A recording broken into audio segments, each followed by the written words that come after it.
with Oswald, I want to keep kind of digging into this, right? Because again, there's this notion that there were forces at play, and typically those forces are the mob and the agency, the CIA. Talk to me a little bit about one thing that always kind of stands out, which is how interesting an individual, if it was just Oswald, one individual goes out there and kills Kennedy. And then one individual, Jack Ruby, makes his way in, gets close access, and kills Oswald. So talk to me about Jack Ruby and what your insight provides to us.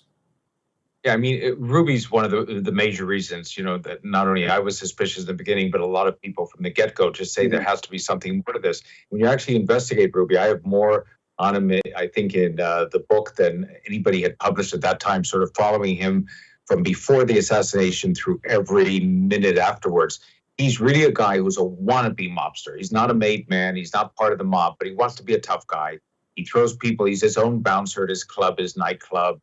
He throws people out. He pulls a gun on them once in a while.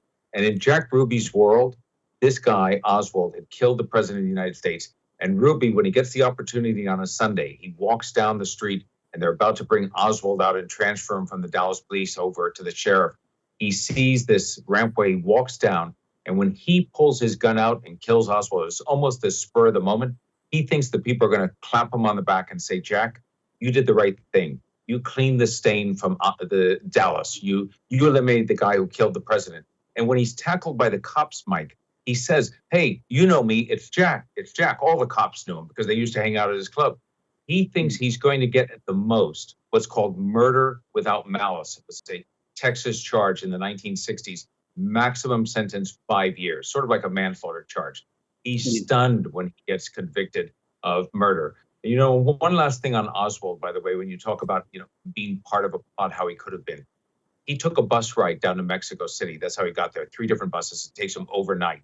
When he's traveling to Mexico City 6 weeks before the assassination, September 26th and 27th, that's when the White House puts out a notice for the first time that Kennedy is going to be visiting Texas in November. So every idea for a plot, for time and place, could not have happened before that announcement from the White House. Then Oswald tries to get to Cuba. He's rejected. A week and a half later, he comes back into Texas. So you have to look for a group, whether you want to say it's the mob, the Russians, the Cubans, the CIA, whoever. They have to bring him into a plot. There's only a month and a half when he's in Dallas before that assassination.